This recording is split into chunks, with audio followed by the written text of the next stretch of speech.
Quelle est la chose qui vous a le plus inspiré chez elle pour que vous lui dédiez une œuvre ?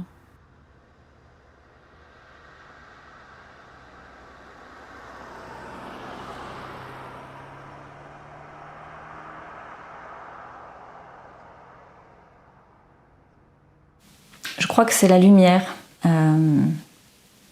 qui était en elle et qu'elle ne voyait pas, et que moi je voyais. Et que beaucoup de femmes ne voient pas en elle, et que moi je vois.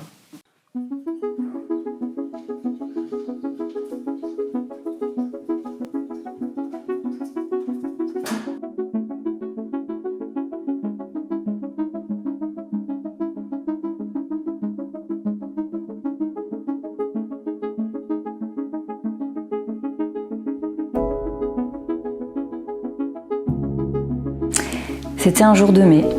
J'étais avec ma fille, Margot, à la terrasse d'un café. Et cette jeune femme qui s'est assise à côté de moi. Je l'ai pas vue tout de suite. Je l'ai vue au bout de quelques minutes. Et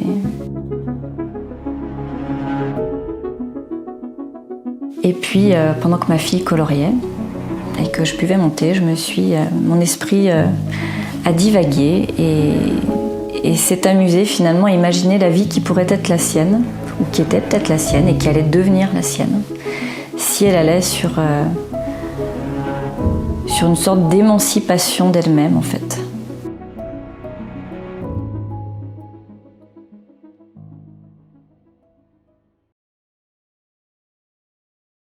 Alors, dis-moi, qu'est-ce que tu vois, Alex? On peut faire comme d'habitude, tu vois, des seins, de la boue, un vase. Puis le vase, tu vois, il se transforme en cristal. Et puis à un moment, le vase, il prend la place de l'égérie et il dit vide organique. Ouais, pourquoi pas. On est assis sur la beauté intemporelle et parfaite de la femme. Et puis, c'est pas mal, cette idée de vase en cristal. Ça évoque le luxe et puis le pouvoir.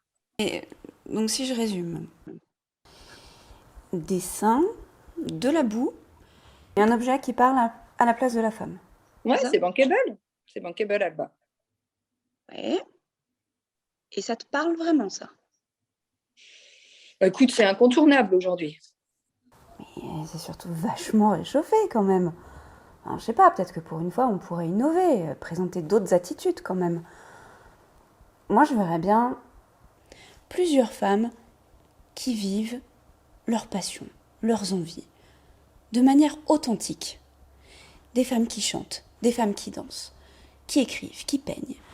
Des femmes qui rient à pleines dents, ou encore qui pleurent à chaudes larmes, qui ont des émotions, qui sont vivantes, quoi. Vu et revu. Mais qu'est-ce qui est vu et revu, Rachel? Des femmes objets ou des femmes vivantes et puissantes?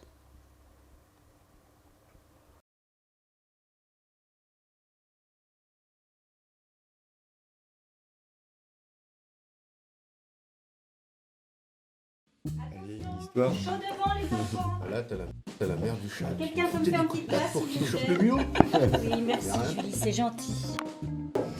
Ça sent bon, ça a l'air délicieux Sylvie. On croyait que tu t'étais perdu, hein. Mais non, mais tu sais, il y a de la préparation. C'est une recette que j'ai vue à la télévision l'autre jour. Il disait de la cuire 30 minutes, mais avec mon four qui est un peu vieux, bon ben voilà. Bon, j'y ai mis une petite touche personnelle, mais j'espère que ça va être bon. Ah mais ça sera très bien Sylvie. Eh ben, serre-nous, on le pliera. J'ai oublié celle, excusez-moi. Je reviens tout de suite. Chacun a sa place à table. Donc, finalement, le pont, la frontière entre la place et l'étiquette est pas très loin. Et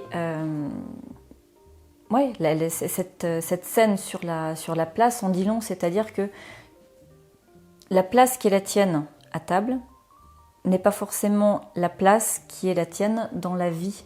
Tu as le droit de changer de place à table, tu as le droit de changer de place dans la vie. Et au-delà de changer de place, tu as le droit surtout de prendre ta place. Il me dit, on va aller chaptaliser la cure. Mais la densité, elle était pas bonne, donc on l'a pas fait.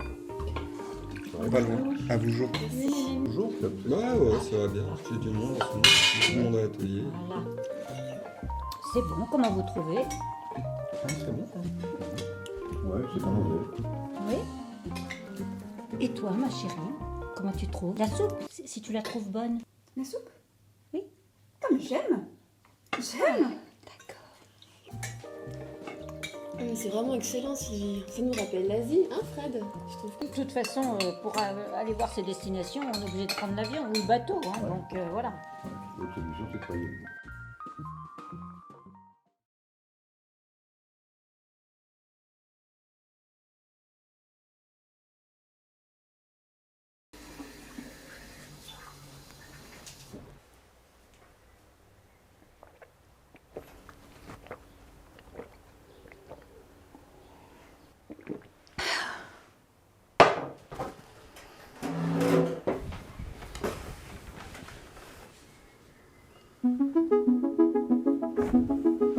Alors ça y est, tu auras ton tablier. Ah ouais.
Ouais, les femmes peuvent crier, ouais.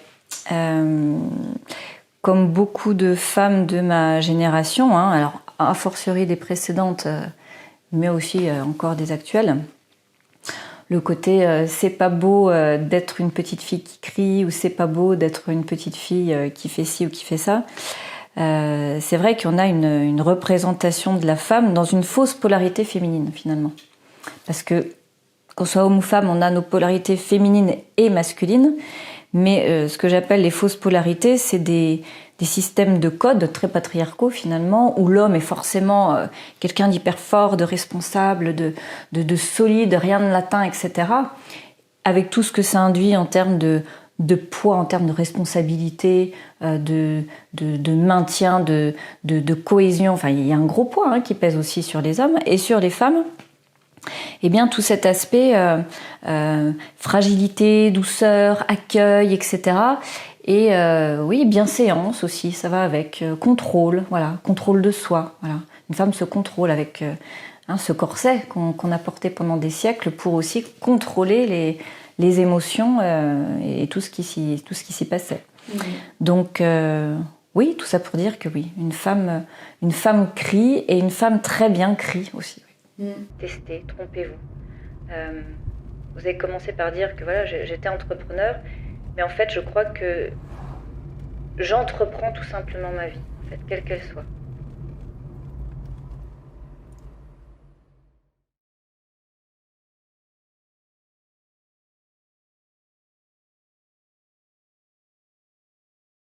Ce qui va arriver, tu vas dire, et il se passe quoi là? C'est quoi vous merdez là? On veut pas? On veut plus? Moi je veux continuer à tourner. On va chercher. Est-ce que tu t'es vu? Pas quand t'as bu mais quand tu danses. Absolument pas. Non mais ça je ne vois pas. Je prends mes culottes et j'absorbe.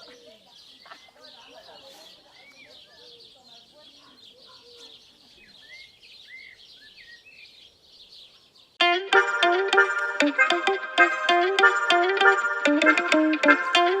you.